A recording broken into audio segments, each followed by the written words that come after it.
بسم اللہ الرحمن الرحیم نحمدہ ونصلی علی رسولہ الکریم اما بعد۔ دوستو عزیزو، اللہ تعالیٰ بندوں کو دیکھ رہے ہیں کہ بندہ محتاج ہو کر کے بھی کتنا اللہ تعالیٰ سے مانگتا ہے اور کتنا اپنے آپ کو بے نیاز سمجھتا ہے۔ جو بندہ ہر لمحہ خدا کا محتاج سمجھ کر کے اللہ تعالیٰ سے مانگتا ہے اور ہر چیز پر اللہ تعالیٰ کے پاس نگاہ جاتی ہے، چاہے چھوٹی سی چیز بھی ہو۔ جتنے اللہ کے نیک بندے گزرے ہیں، اپنا جوتا بھی ٹوٹ جائے تو موچی کے پاس، یعنی ہم لوگ چمبار بولتے ہیں نا، اس کے پاس جانے سے پہلے اللہ سے مانگتے تھے کہ اللہ اس کو درست فرما دیجیے۔ اتنا محتاج انسان آج کل ایک طریقہ سے رہ گیا، سمجھ رہا ہے کہ مانگنا کی کیا ضرورت ہے۔ آج دعا جو ہے ایک رسمی ہو گئی۔ اللہ تعالیٰ اس بندے کو زیادہ پسند کرتا ہے جو الہ وزاری کے ساتھ اللہ سے مانگتا ہے۔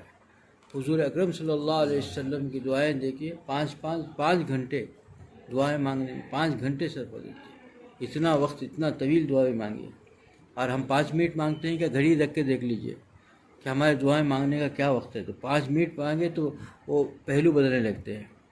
ارے یہ دربار وہ اس دربار ہے۔ اگر کہا جائے کہ کسی انسان سے کہ جا کر تم بادشاہ وقت کے دربار میں جتنے حاجتیں مانگ لو، تو آدھا گھنٹہ 1 گھنٹہ اسی پر بیان کرتا کھڑا رہے گا، مجھے یہ بھی چاہیے، وہ بھی چاہیے، یہ بھی پوری کر دیجیے، وہ بھی سوچ کے بولتا رہے گا۔ اور دونوں جہاں کا بادشاہ، جس کے حکم سے ساری کائنات چل رہی ہو اور جس کے حکم کے بغیر کوئی پتا بھی نہیں ہل سکتا ہو، اس کے دربار میں مانگنے سے انسان کتراتا کیوں ہے؟ مانگنا ضروری نہیں سمجھ رہا ہے، بس بڑی مشکل 2 جملے کہہ دیا، رکھ دیا، ہاتھ چھوڑ دیا۔ اب کہتا بھی ہے تو کہیں اور دماغ ہے۔ ایک بزرگ نے ہی فرمایا تھا کہ بھائی ہم تو جو ہے اللہ کے دربار میں پڑھتے ہیں، مانگتے نہیں ہیں۔ دعا قبول ہوتی، دعا کون سی دعا قبول ہوتی ہے؟ جو مانگی جائے۔ دعا ہم تو مانگتے نہیں، پڑھتے ہیں۔ دعا پڑھنا اور مانگنے میں کیا فرق ہے؟ ہم نے رٹ لیا ہے، چند دعائیں یاد کر لی، اور بے خودی میں پڑھ رہا ہے، کہاں زبان سے چل رہی ہو، کہاں کیا چل رہا ہے اسے معلوم ہی نہیں، ایسے تیزی سے پڑھ دیا۔ جیسے چھوٹے بچوں کو آج کل ہم جب کچھ رٹا دیے، وہ بڑی تقریر کرتے ہیں، وہ کیا تقریر کر رہا ہے اسی کو پتہ نہیں، بیٹھ کے پڑھ لیا، رٹ لیا، اس کو جب بیٹھ کے 10 منٹ رٹ دیتا ہے۔ تو اسی طریقے سے ہم لوگ اپنے طور پر بیان کر دیتے ہیں کہ دعا مانگنا نہیں ہوا، دعائیں رد نہیں ہوتی، کوئی دعا رد نہیں ہوتی، لیکن دعا مانگی جائے۔ دعا پڑھنا نہیں ہے، دعا پڑھنے سے اللہ کے ہاں قبول نہیں ہوتا۔ اللہ دیکھیے بڑا بے نیاز، اللہ تعالیٰ ایسی چیزوں کو بڑا غیور ہے۔ اللہ تعالیٰ ایسی چیزوں جو بے توجہی سے کہیں دل و دماغ کہیں اور ہو، کہیں اور سوچ رہا ہو، اور پھر اللہ کے حضور میں پوچھا جائے تو کیسے دے گا اللہ؟ اللہ تو دیکھتا ہے کہ کتنی محتاجی سے، عاجزی، اسی کے لیے دل سے مانگنے کہتے ہیں۔ دل سے مانگنا کیا ہے؟ دل سے اس کا مطلب یہ نہیں کہ دل سے ہی کہہ دے، زبان سے نہ کہے۔ دل سے مانگنے کا مطلب ہے کہ دل اس کے خود حضور ہو، دل کے حضوری ہو۔ حضوری کا کیا مطلب ہے؟ کہ دل اس کا حاضر ہو، دل سے گہرائی سے۔ اب کوئی تکلیف ہو جائے کسی کے پاس مانگتے ہوئے، کیسے مانگے گا؟ کتنی تڑپ سے مانگے گا؟ بہت محتاج ہے، مطلب سمجھو کہ 2 دن سے بھوکا ہے، تو بھوکے میں جا کوئی چیز مانگنا ہے، بہت سخت پریشان ہے، کوئی سارے راستے بن گئے ہو گئے، کوئی راستہ ہے نہیں، کسی کے پاس سب سے نا امید ہو گیا، ایک ہی ایک آدمی ہے جو دے سکتا، ہو سکے تو ہو جائے تو ہوئے، اور بھی نہیں ہونے کی یقین بھی نہیں ہوئی کہ دے گا نہیں دے گا پتہ ہے۔ جب اس کے پاس مانگنے جائے گا تو کیسے مانگے گا؟ کتنا رو کے مانگے گا، کتنا اس کو رونے میں بھی آواز کیسے دل سے نکلے گی، اور ایک ایک لفظ بھی کتنے جو ہے تڑپ کے ساتھ مانگے گا۔ وہ حال ہونا چاہیے اللہ سے، اور وہ جو مانگے گا اور رد نہیں ہوگا۔ آج ہم نفس و شیطان کے مکر میں ایسا ہو گئے کہ سب سے بڑھ کر اللہ کا قرب ملنے والی چیز، سب سے بڑھ کر ہمارے حاجتیں پوری ہونے چیز تھی، دعا جو تھی، وہ دعا رسمی ہو گئی۔ آج رسمی جب دعا ہو گئی تو ہماری زندگی کے ہر اعمال کے اندر وہی چیزیں آ جائیں گی۔ دعا ہی جو اللہ سے مانگ کر کے کر سکتے تھے، سب سے زیادہ اہم تھا، عبادت کا سب سے زیادہ اہم تھا، موقف تھا، اسی کو ہم جو ہے بالکل مختصر کر دیے۔ یہ سب جو ہے یہ سازشیں ہیں، یہ اغیار نے ہم کو یہ کر دیا، بس کرا دیا اپنا محتاج۔ اب دیکھیے اللہ نے ایسی پیاری چیز سے دکھا دی۔ اللہ اگر کہہ دیتا کہ تم مجھے مانگتے ہوئے خط میں جو ہے ایک جھولا لے کے آنا، ایک پیالہ لے کے آنا، ایک بڑا کھٹورا لے کے آ کے ہاتھ میں بیٹھ کے رکھ کے مانگنا، تو آدمی مانگ نہیں سکتا تھا۔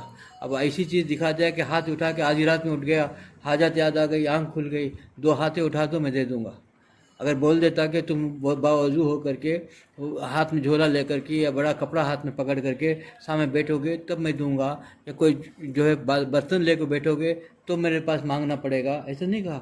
اللہ جانتا تھا بندہ کیسے، کیونکہ اللہ نے بندوں کو پیدا کیا، اس نے بتا دیا تم آدھی رات میں بھی اٹھ گئے اور کچھ نہیں ہے، بے وضو پڑے ہوئے ہیں، بستر میں ہیں، بیمار ہیں، آنکھ کھل گئی، دونوں ہاتھ اوپر اٹھا دو، میں تمہاری پوری حاجتیں قبول کر لوں گا۔ ہاتھ اٹھا کر کے مانگو، ہاتھ کس لیے؟ محتاجی دکھا دے کہ اللہ میں محتاج ہوں، تو ہی مجھے عطا کر سکتا ہے، اور محتاجی کی پوری التجا ہو زبان میں۔ کوئی چیز ایسی نہیں، کوئی پریشانی ایسی نہیں جو اللہ نہ پوری کر سکتا ہو، کوئی چیز ایسا نہیں، دشمن کوئی کچھ نہیں کر سکتا، ساری دنیا بھی مل کے کسی کو کوئی نقصان نہیں پہنچا سکتے جب تک کہ خدا جو ہے نہ چاہے۔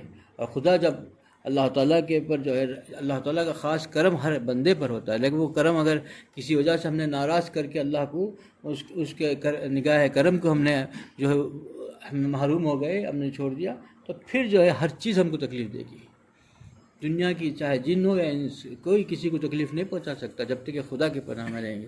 اللہ سے مانگنی چاہیے۔ اللہ تعالیٰ ایک بھیج کے دیکھتے ہیں کہ بندہ کس کو یاد کرتا ہے۔ اس وقت ہمارا امتحان ہے، ہر قدم پر ہمارا امتحان ہوگا، اس میں خاص کر امتحان ہوگا جب ہمارے مسائل اور پریشانیاں آتی ہیں، تو پھر خدا پر جتنا ثابت قدم رہے گا، دنیا کی کوئی طاقت اسے نقصان نہیں پہنچا سکتی۔ ساری دنیا کے انسان اور جن بھی مل جائیں، کوئی کچھ نہیں کر سکے گا، کیونکہ اللہ تعالیٰ اس کا ہو گیا۔ جب خدا جو اس کا جن و انسان کا مالک ہی اس کا ہو گیا، تو پھر دنیا کی کوئی طاقت اسے نہیں کر سکتی۔ لیکن انسان پہلے اپنے گناہوں پر توبہ کرے، اسی کی سب سے بڑھ کر کیا ہے کہ خدا کو راضی کرنے کی فکر کرے۔ ہمارا 24 گھنٹے کا ایک ایک لمحہ بھی جو ہے اللہ کی رضا میں گزر جائے۔ بس یہی کہ فرمایا کہ عبادتوں سے زیادہ گناہوں سے پناہ مانگتے رہو، اللہ سے عبادت کرتے رہے اور گناہ بھی کرتے رہے، کیا ہوگا، کیا حاصل ہوگا؟ گناہوں سے بچنے کی جتنی فکر کرے گا، جتنے فرائض و واجبات کے ساتھ اللہ ایک بندہ گناہوں سے بچنے کا اہتمام کرتا ہے اور خوف ہے ہر وقت کہ میں اللہ کو ناراض نہ کر دوں، اللہ کی مجھ سے نافرمانی نہ ہو جائے، تو بڑا عابد و زاہد اور بڑا ولی اللہ ہے اس وقت۔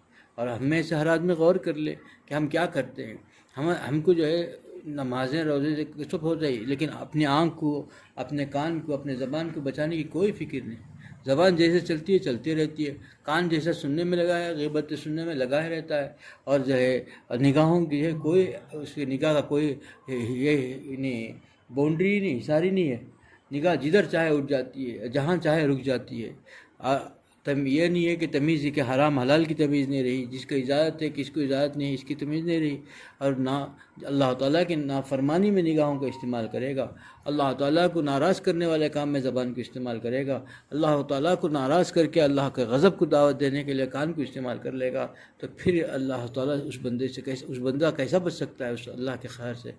اللہ تعالیٰ ہر وقت متوجہ ہے بندے سے، لیکن بندہ ہی ہے کہ اپنے آپ پر جو اپنے گناہوں کی وجہ سے اللہ سے دور ہوتے چلے جا رہا ہے، اللہ کے غضب کو دعوت دے رہا ہے۔ ہم میں سے ہر آدمی غور کرے کہ ہم اللہ کے کیا بن رہے ہیں، اللہ تعالیٰ کے پیارے بندے بن رہے ہیں کہ اللہ کے باغی بن کی زندگی گزارتے ہیں۔ اللہ کا باغی کیسے بچ سکتا ہے؟ دنیا میں کسی کی ایک معمولی ایک حکومت کا باغی بھی، اس کے لیے بھی جان کا خطرہ ہے، تو ہم اللہ کے باغی بن کے پھر کیسے ہم سکون پا سکتے ہیں؟ دوست عزیزو، اللہ تعالیٰ کو منا لو، اللہ تعالیٰ مان کے، اللہ تعالیٰ کو راضی کرنے والے اعمال ہم سے سرزد ہو گئے، اللہ کو خوش کرنے والے کام ہم سے ہو گئے، تو پھر دنیا کی کوئی طاقت ہم کو کچھ نہیں کر سکتی، کوئی وبا ہم کو چھو نہیں سکتی، کیونکہ اللہ کے حکم کے بغیر کوئی بیماری آ نہیں سکتی، اللہ کے حکم کے بغیر کوئی شفا دے نہیں سکتی، کوئی چیز اس میں ایسی چیز نہیں ہے۔ جب اللہ تعالیٰ کو راضی کرنے کی فکر کرو گے، چاہے کوئی بھی آ جائے، ہر حال میں اللہ حفاظت کرے گا اس بندے کی، ہر چیز میں اس کی حفاظت ہو جائے گی، اس کے مال میں، اس کے اولاد میں، اس کے صحت کے اندر، سبھی چیزوں میں حفاظت ہو جائے گی۔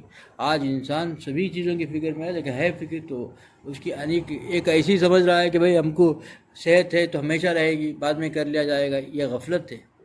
حضرت مولانا تقی صاحب دامت برکاتہم فرماتے ہیں کہ دیکھو آج آدمی سب سے بڑی جو ہے غفلت کہاں ہو رہی ہے، اس کو دو چیزوں پر زیادہ غفلت کر رہا ہے۔ وہ سمجھ رہا ہے کہ جو کچھ ان کو وقت ملا ہے یہ وقت ہمیشہ رہے گا، اپنی طاقت کو، اپنی جوانی کو اور اپنی سب چیز کو سمجھ رہا ہے کہ میں جب چاہے عبادت کر لوں گا۔ اس غفلت میں ایسا گزرتا ہے کہ ایسا نہیں رہے گا۔ اسی طریقے سے مال کو بھی اپنے سب کو سمجھتا ہے کہ مال میرے ساتھ ہمیشہ رہے گا، ابھی کبھی بھی ہم اس کو ایسا کر لیں گے، ویسا کر لیں گے، دین پر خرچ کر لیں گے یا ایسا کر لیں گے۔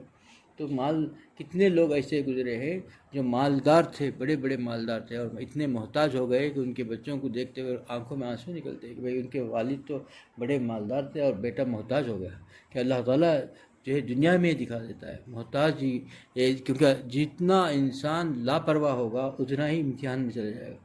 اللہ سے لاپرواہی، اللہ تعالیٰ سے جو ہے دوری، یا اس پر محتاجی، جتنا بندہ محتاج بن کے رہے گا، جتنا اپنے آپ کو عبد یعنی بندہ بن کے گزارے گا، بندہ غلام بن کے رہے گا، اللہ کو راضی کرنے کی فکر کرے گا، اتنا ہی سکون و اطمینان رہے گا۔ نہ کوئی بیماری آئے گی، نہ کوئی بھی پریشانی آئے گی، نہ مال کی بھی پریشانی، نہ کسی اولاد سے پریشانی، نہ کبھی صحت کی پریشانی۔ اور جتنا اللہ کی نافرمانی ہوگی اتنا ہی ہر طریقے سے چاروں پہر سے اس پر حملے ہونے لگ جائیں گے۔ اسی کے لیے دوستو عزیزو، اللہ تعالیٰ سے دعا مانگنے میں وزاری ضروری ہے۔ یعنی ایسے مانگے کہ دل سے پکار ہو، دل کی پکار اللہ تعالیٰ ضرور سنتے ہیں۔ زبان سے رٹ لیا تو کچھ فائدہ نہیں، اللہ تعالیٰ کو پکاریں تو دل سے پکاریں۔ اور دل کی پکار کیسے ہوگی کہ جب تک گناہوں سے نہیں بچے گا انسان، دل سے پکار نکل ہی نہیں سکتی۔ یعنی وہ ایسا ہے کہ آدمی گناہوں میں ڈوبا رہا تو اس کو خیر کی بات کہو تو خیر کا وہ جملہ آئے گا ہی نہیں، اس کی زبان سے آئے گا نہیں۔ اللہ تعالیٰ کے حکم سے ہی زبان چلتی ہے، زبان سے کیسے آئے گا؟ جو ایک نافرمان ہے اور اللہ کا نافرمان ہے اور کھلا نافرمانی میں مبتلا ہو، خوف خدا اس کے اندر نہ چلے گئے ہو، تو اس بندے کے زبان سے جو ہے اللہ تعالیٰ کا نام بھی صحیح نکل نہیں سکتا، اللہ تعالیٰ کے حضور گڑگڑانا بھی نہیں ہو سکے گا، کیونکہ زبان تو اللہ کے حکم سے چلتی ہے۔ زبان گنگا بھی ہو سکتا ہے لمحوں میں، تو زبان اچھی خاصی زبان رہتی ہے، اچانک بتایا کہ بھئی کل تک بات کرتا تھا آج نہیں بات کرتا، کیسے لوگ آتے، کل تک دیکھتا تھا آج اچانک آنکھیں نگاہ جو ہے بینائی چلے گئی۔ ساری دنیا کے ڈاکٹر بھی دے کچھ نہیں کر سکتے، بینائی ہوتا ہے کہ بڑا ماہر ڈاکٹر بولتا ہے کہ بھئی کیا ہوگا پتہ نہیں، فلانا ہو گیا، اس کی بینائی واپس نہیں آ سکتی، کیونکہ اللہ کے حکم سے چل رہی ہے نا۔